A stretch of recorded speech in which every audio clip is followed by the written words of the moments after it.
Nessa edição da Shonen Magazine tivemos estreia e tivemos cancelamentos também. Alguns mangás ainda que tô com meus pensamentos sobre o que a Magazine tá pensando sobre algumas certas posições. E eu vou comentar um pouquinho sobre esse vídeo, vou comentar sobre duas edições, a edição 7 e a edição 8. Então, esse é um vídeo de duas toques em uma só, como vocês estão vendo nos vídeos anteriores, né? Pra gente ficar em dia novamente, estamos um pouquinho atrasados, então vou comentando duas edições seguidas. Enfim, vamos lá pro vídeo, né? Porque tem muita coisa pra gente não perder muito tempo. Primeiramente, sobre os destaques das duas edições, né? Em capas e páginas coloridas, a edição 7 e 8. Tivemos na capa da edição 7 o mangá Anoshima Umenesou, que é o mangá novo, né? Do mesmo autor de Megame no Café Terrace. O autor ele mal terminou a obra e já tá lançando outra. E sim, é a mesma temática praticamente. Já a página colorida da edição 7, tivemos o Koroya Medaka. Ausentes nessa edição foi o Kaijin Fugeki, o Yo-Yo Sensei, o Sentai da Shikaku e o Hajime no Ippo. Agora já a edição de número 8, a capa da revista foi o mangá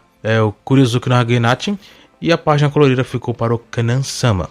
Já os mangás ausentes ficou o Dream Job Girl, o Suruga Meteor e mais uma vez o Hajime no Ippo, que ficou ausente nas duas edições. A edição 7 e 8 o mangá não teve nenhum capítulo. Em ato é o Ahiro no Sora, também nas duas edições, né? E nas anteriores e provavelmente nas próximas também.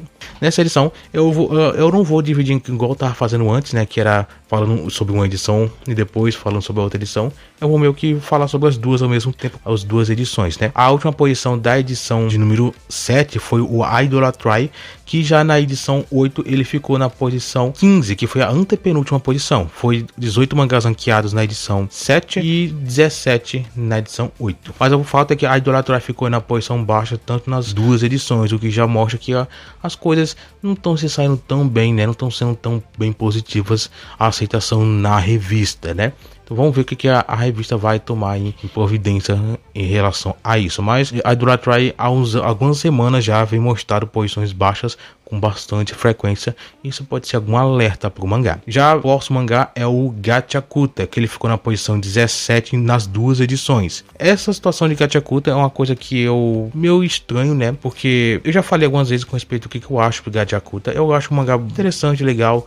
E a popularidade também dele é algo que eu acho que devia ser um pouco mais valorizado. Eu não sei como é que a revista vem trabalhar, não sei como é que tá a situação de aceitação do público, né? Porque tem que ver muito como é que os leitores que leem a revista, né, estão aceitando o mangá. Mas tem em vista que o mangá não fez um grande sucesso, mas sim se destacou bastante. O mangá ele teve um aumento nas vendas, teve assim, uma popularidade interessante. Mas quando a gente vai para as toques, as posições, né, a gente vê o mangá sempre nas últimas posições, na maioria das vezes. O que, ao meu ver, poderia ser diferente. Infelizmente, não vem sido o caso, né? Nas duas edições, o mangá ficou na parte de baixo da revista. Isso é muito preocupante. Quer dizer, em partes, né? Eu não acho que o mangá ele vai entrar na zona de risco de possível cancelamento. Eu acho que isso passa bem longe.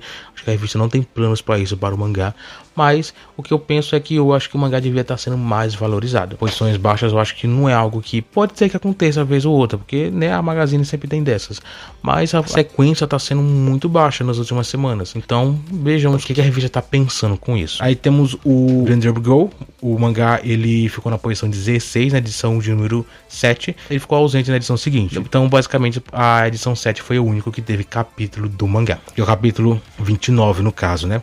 O mangá é algo que, enfim, não precisa tanta coisa interessante. Pelo menos em questão de vendas também não vem crescido tanto. Eu acho que isso que mudou muito a perspectiva do mangá, porque o mangá recebia posições altas com alguma frequência, mas isso mudou à medida que os volumes foram lançados. Inclusive, a capa do volume 4 já está disponível, então mês que vem, né, a gente vai ter já as vendas do volume novo, né? Vamos ver o que vai ter de mudança. A posição 15 da edição 7 foi o Mania Connect, ele que na edição seguinte ficou na posição 13, né? Basicamente a parte de baixo também. O Mania Connect na maioria das vezes está por aí. Em alguns momentos, né, ele sempre toca em posições com o Yo-Yo Sensei. Inclusive, o Yo-Yo Sensei ele ficou ausente na edição 7, mas foi ranqueado na posição 8, né? Inclusive eu posso até falar sobre os dois ao mesmo tempo, porque são dois mangás com propostas parecidas, mangás que não tem um crescente em popularidade com bastante frequência, né? Apesar de Yo-Yo Sensei já tá com o anime anunciado, provavelmente até o fim do ano vai estar saindo.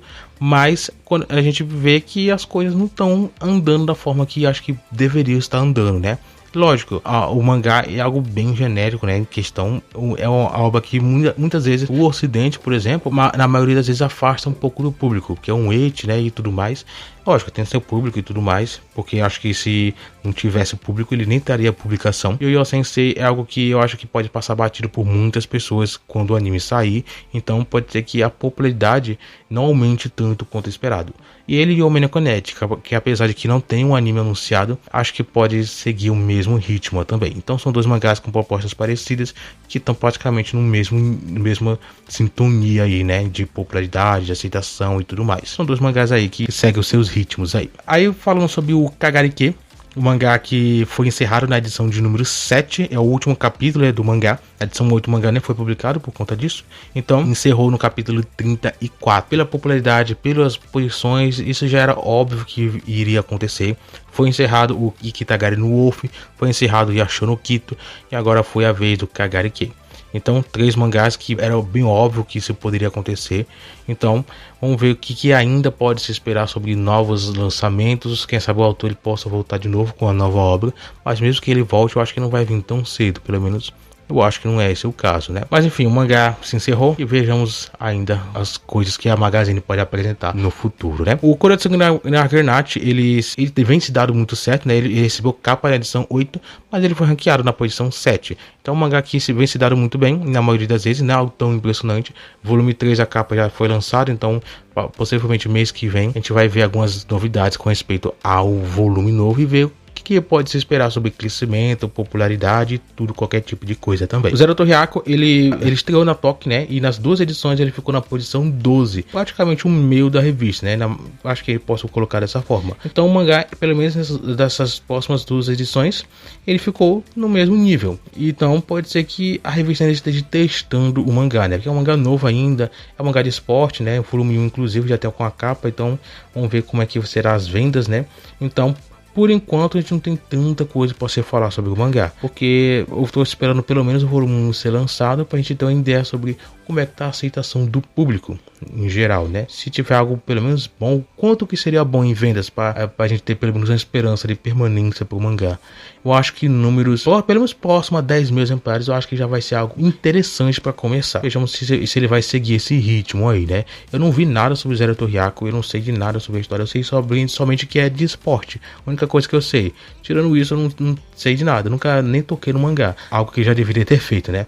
Mas a obra continua em publicação, por enquanto nenhum problema, porque é novo ainda, né? Mas vejamos como é que será ele futuramente. O Kana-sama, que ele recebeu página colorida na edição 8, ele ficou na posição de número 11 na edição 7.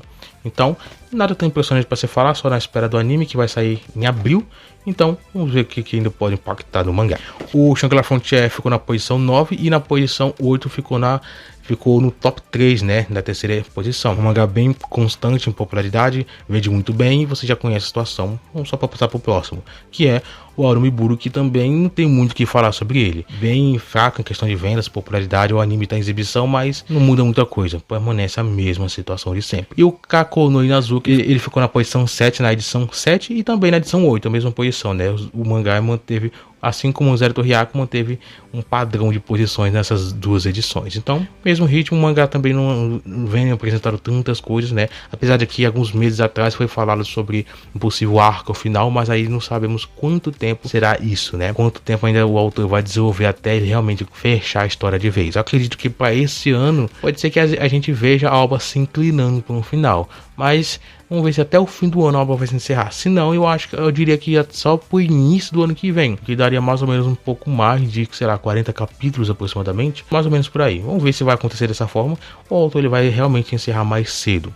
Por enquanto eu não tenho o que falar porque eu não estou acompanhando os capítulos atuais, então não posso dizer muita coisa, né? A 6ª posição na edição 7 foi o Suruga Meteor, que ele ficou ausente na edição seguinte. Então, basicamente, só lançou um capítulo nessas 2 últimas edições, que foi o capítulo 45. O volume novo saiu a capa pelo menos e vamos ver o que pode se esperar sobre as vendas, que não vem apresentado tantas coisas grandes, né? Mas o mangá pelo menos continua em publicação, o que eu tenho meus pós e contras, né?